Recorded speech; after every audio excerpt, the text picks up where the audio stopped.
What's going on, people? We are back again with another another more madness video. That's the one. Now listen, you know what though, I'm gonna say this episode really got underneath my skin. Michael really got on my nerves, so much that, listen, I'm gonna do the whole argument with Amy and Michael, okay, in two parts. Okay, we're gonna cover the first bit of what went down, and then after I'll make another video of what else went down as well, because boy, I just felt there's so much to uncover. So yeah, but listen, in this one here, let's get down into the nitty and gritty. Please make sure you start by hitting that subscribe button, as well as the like button. And let's get into the parts I was able to chop up and put together. And I've been telling you, sis, I don't think it's postpartum. It's flat out depression. And medicine can help, but if you don't get to the root of the depression, it's not going to go away.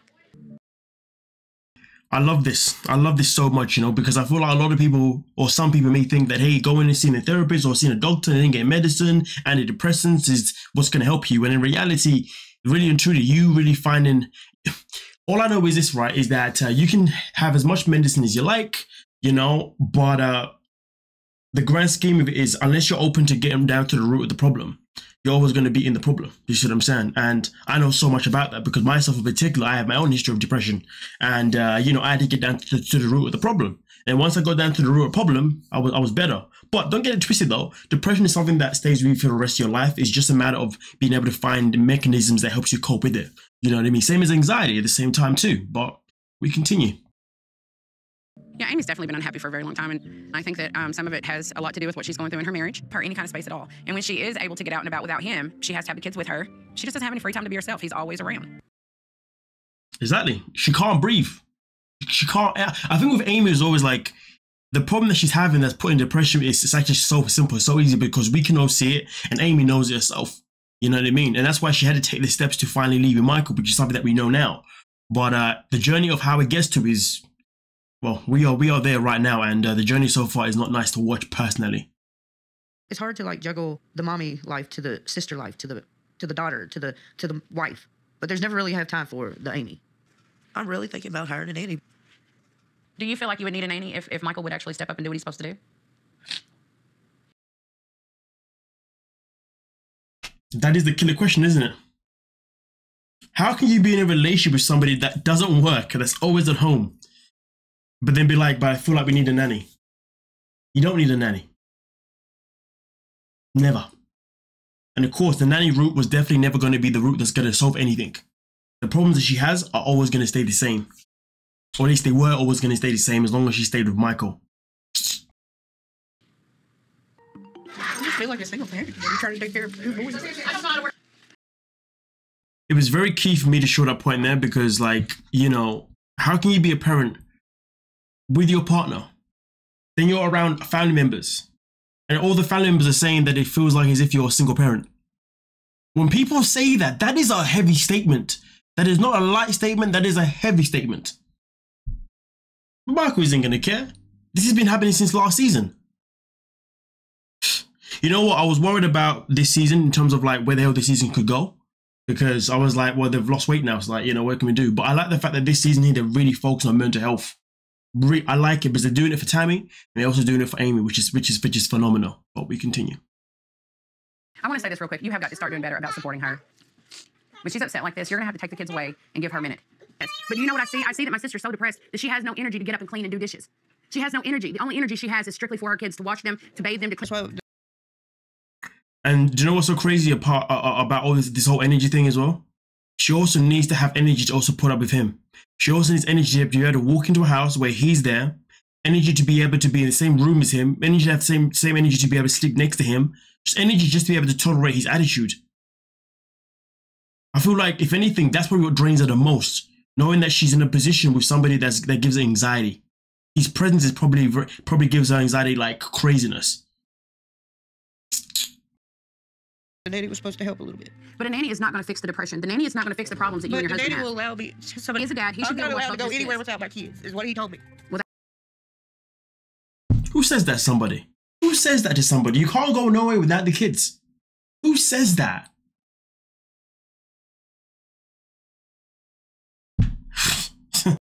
That's bull. So I always have to bring at least one kid. I don't know if it's because he don't want to watch him by himself or it's because he can't watch him by himself and play a video game at the same time. Jason and I went through a lot of bull, and you guys Can have you lived get in your our... son?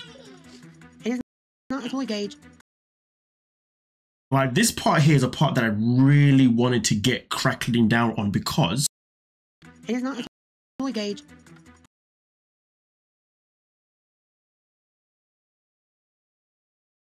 It is not a toy Gage.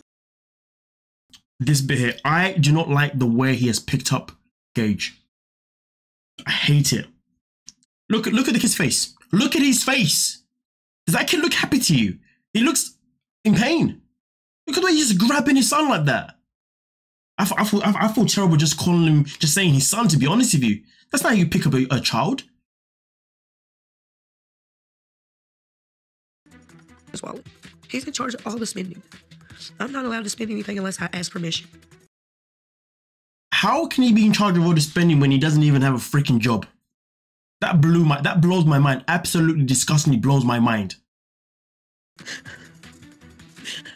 This to the point where I just want to walk away from everybody. I'm taking my boys and I'm going. And I've been telling you, sis, I don't... That's that.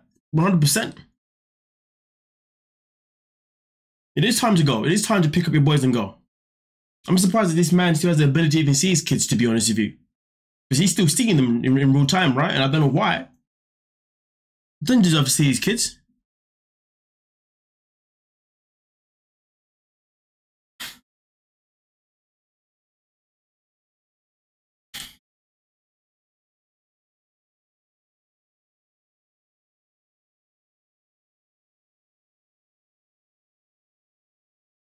Raising awareness for mental health.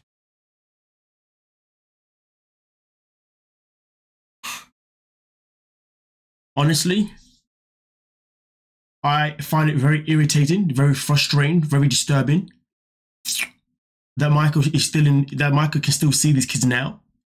I mean, it's very hypocritical that how he never wanted to spend time with his kids alone when he was with Amy, but now they're not together. Now he happily take them to his home and allegedly spend time with them. I don't know if he's got a new partner or if he's living with family members or whatnot, but he's probably one of those people that when he does see his kids, he's probably not even spend time with them. Maybe they probably spend time with somebody else. You know what the thing is, that I find even more irritating. Now, obviously, I don't want to be out here and, throwing out allegations or anything like that, but I think it's really bad enough that a lot of the time we do question Amy's parenting skills. Recently, I uploaded a video of her smoking around the boys, and she tried to defend that. That attitude alone is unacceptable. Unacceptable. You see what I'm saying? Okay, so there's definitely things about Amy that we already question anyway about her parenting skills. So when you're thinking about how we question Amy's parenting skills, imagine how worse it is when these boys are with just Michael. Just imagine that. With that being said, let me know what you're thinking. Please don't forget to like, subscribe, and of course, peace.